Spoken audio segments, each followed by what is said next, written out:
साथीहरू, कुनै पनि वेबसाइट, कुनै पनि वेब पेज अथवा कुनै पनि लिङ्कको तपाईँले क्युआर कोड क्रिएट गर्न चाहनुहुन्छ, एकदमै छिटो छरितो माध्यमबाट क्रिएट गर्न चाहनुहुन्छ र तपाईँलाई आइडिया छैन भने आजको यो श्रृङ्खलामा मैले तपाईँहरूलाई 1 मिनेटभित्रमै क्युआर कोड क्रिएट गर्ने बनाउने तरिका सिकाउने छु।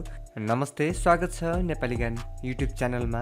सो आजको श्रृङ्खलालाई म सुरु गर्छु। त्यसभन्दा अगाडि च्यानलमा नयाँ हुनुहुन्छ भने कृपया च्यानलसँग जोडिनु होला, च्यानल सब्सक्राइब गरेर र भिडियो मनपर्छ भने भिडियो लाइक गर्नुहोला र मनमा लागेको केही कुराहरू छ भने कमेन्ट बक्समा छोड्नुहोला भन्दै लाग्छौँ श्रृङ्खलातर्फ।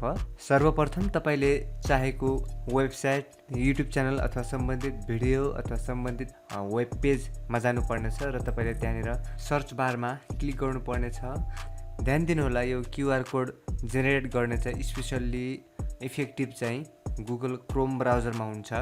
सर्च बारमा त्यहाँनिर तपाईँले हेर्न सक्नुहुन्छ, यहाँ यो 4वटा कोठा भएको बक्स, यसमा क्लिक गर्नुपर्नेछ। जस्तै यो वेबसाइट अथवा कुनै च्यानलको क्युआर कोड तपाईँले क्रिएट गर्दै हुनुहुन्छ भने तपाईँले यहाँनिर यो सिम्पली यसमा यो बक्समा क्लिक गर्नुहोला। त्यसपछि तपाईँले यहाँनिर क्युआर कोड पाउन सक्नुहुन्छ। यसलाई तपाईँले डाउनलोड गर्न सक्नुहुन्छ र यसै गरी तपाईँले वेबसाइटलाई क्युआर कोड बनाउन चाहनुहुन्छ भने तपाईँले सिम्पली वेबसाइटमा जानुपर्नेछ। वेबसाइटमा गइसके पछाडि यहाँनिर पनि सेम तपाईँले हेर्न सक्नुहुन्छ, क्युआर कोड यसरी जेनेरेट गर्न सक्नुहुन्छ र यहाँनिर तपाईँले डाउनलोडमा क्लिक गरिसके पछाडि यहाँनिर तपाईँले हेर्न सक्नुहुन्छ डाउनलोड भइसकेको इमेज तपाईँको सामु हेर्न सक्नुहुन्छ, फोटो। र यहाँनिर सिङ्गल पेजको पनि गर्न मिल्छ। त्यसको लागि फेरि तपाईँले यहाँनिरबाट पनि गर्न मिल्छ अथवा तपाईँले यहाँनिर जुन यो पेज रहेको छ यसको माथि तपाईँले क्लिक गरेर यहाँनिर create QR code for this page भनेर यसरी आउँछ। तपाईँले जुन पेजमा गराउन चाहनुहुन्छ त्यहाँनिर तपाईँले राइट क्लिक गर्नुहोला, त्यसपछि आउँछ र हेर्न सक्नुहुन्छ, यता पनि हेर्न सक्नुहुन्छ। यसरी तपाईँले हेर्न सक्नुहुन्छ।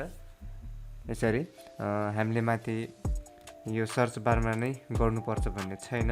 तपाईँले यसरी यो पेजमा जानेर गर्दा पनि यहाँनिर तपाईँलाई देखाउँछ। सो यो स्पेसली इफेक्टिभ चाहिँ कम्प्युटर पिसी युजरहरूको लागि हो।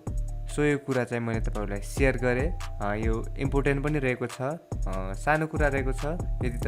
यदि तपाईँले आफ्नो ब्राउजरमा यो सेवा सुविधा भएर पनि ख्याल गर्नुभएको छैन भने अबदेखि ख्याल गर्नुहोला। सो आजको श्रृङ्खला तपाईँलाई कस्तो लाग्यो क्युआर कोड जेनेरेट गर्ने वेब ब्राउजरबाट?